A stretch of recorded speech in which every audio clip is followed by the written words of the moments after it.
আচ্ছা শোনো, একবারে ভালোভাবে বিষয়গুলো ঠান্ডা মাথায় বোঝার চেষ্টা করবা। এগুলো কিন্তু একবারে সহজ, এগুলো কিন্তু এমন না যে অনেক কঠিন। এই যে দেখো, এই যে সূত্রটা বি স্কয়ার সমান সমান ইউ স্কয়ার প্লাস 2as, মানে এটা হচ্ছে আমরা এখন প্রতিপাদন করে দেখাবো। তো তোমরা হয়তো ভাবতে পারো যে এই সূত্রটা কি আমাদেরও প্রতিপাদন করে মানে মুখস্থ রাখা লাগবে? না, তোমাদের মুখস্থ রাখার কোনো দরকার নেই, তোমরা শুধু ম্যাথটা পারলেই হলো। আমি একটু তোমাদেরকে দেখিয়ে দিচ্ছি, মানে তোমাদের মনে যদি কোনো কনফিউশন থাকে সেটা হচ্ছে আমি একটু দূর করে দিচ্ছি। তো দেখো, আমরা কি জানি বলো তো? আমরা হচ্ছে একটা সূত্র জানি যে ভি ভি সমান সমান হচ্ছে তোমার ইউ প্লাস এটি। তো এই সূত্র কিন্তু আমরা সবাই জানি। কোথা থেকে জানি? গতির অধ্যায় থেকে জানি। তো এই সূত্রও তো আমরা গতির অধ্যায় থেকেই জানি।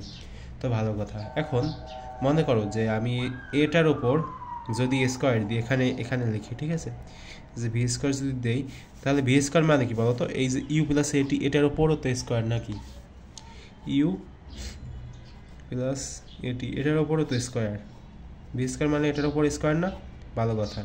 এখন তোমরা এই সূত্র জানো না যে এ প্লাস বি হোল স্কোয়ার সমান সমান হচ্ছে তোমার এ স্কোয়ার প্লাস 2ab প্লাস হচ্ছে তোমার বি স্কোয়ার। এই সূত্র তো তোমাদের জানা আছে, ভালো কথা, জানা আছে। তো এই সূত্রের সাথে এই সূত্রের কিন্তু একটা সম্পর্ক আছে। কীভাবে?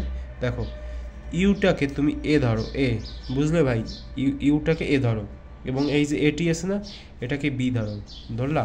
এখন তুমি সূত্র অনুযায়ী লেখো তো যে এর ওপর স্কোয়ার মানে কি ইউ এর ওপর স্কোয়ার প্লাস টুটা আগে দিয়ে রাখি। এখন 2ab না, এই যে এ এবং বি না?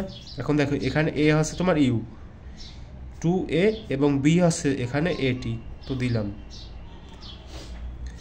এবং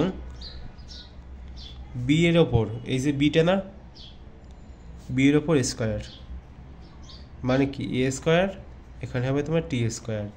ভালো কথা। এখন কি করতে পারি আমরা? এখন আমাদের আরও কিছু করা লাগবে। দেখো কি কি করতে পারি এখন আমরা। এখান থেকে যদি আমরা তোমার এখান থেকে আমরা যদি 2a-কে কমন নেই, ঠিক আছে? এখন তোমরা ভাবতে পারো যে ভাই এখানে তো এ 2 নাই, এ আছে, বুঝলাম ভাই আপনি এ কমন নেবেন, কিন্তু এখানে তো কোনো আমরা 2 দেখতে পাচ্ছি না। তো দেখো 2 কীভাবে আমরা কমন নিতে পারি। তো তোমরা কি এটা জানো যে আমি যদি এখান থেকে কিছু কমন নেই, ঠিক আছে? কমন মানে কি? ভাগ না? সাধারণ ভাষায় বোঝার চেষ্টা করো তো, কমন মানে কি? ভাগ, ঠিক আছে? তো এই যে 2a-টাকে কমন নিলাম, এই যে 2a এখান থেকে এ নিলাম। তো দেখো এখন আমি কি করতে পারি, ইউটি, এখানে ইউ এবং টি থাকে, ইউটি দিলাম প্লাস এখানে এই যে হাফ 2 দিলাম, কারণ কি? ভাগ করলাম, ঠিক আছে? কমন নিলাম মানে। বুঝতে কি পেরেছো? একটু ঠান্ডা মাথায় বোঝার চেষ্টা করো, বুঝে যাওয়া খুব সহজে। আচ্ছা, গেল এই জিনিসটা। এখন আমি এখানে লিখলাম যে ইউ স্কোয়ার প্লাস 2a, এটা এই পর্যন্ত লিখে থেমে গেলাম। আমরা এরকম কিন্তু একটা সূত্র জানি। কি সূত্র? যে এস সমান সমান হচ্ছে তোমার ইউটি প্লাস হাফ এটি স্কোয়ার। এই সূত্র কিন্তু আমরা জানি নাকি? জানি না? এই সূত্রটা এটা না? এই যে একটু খেয়াল করে দেখো তো, ভালোভাবে চোখ দিয়ে ভালোভাবে খেয়াল করে দেখো যে এই সূত্রটাই তো এই সূত্রটা নাকি?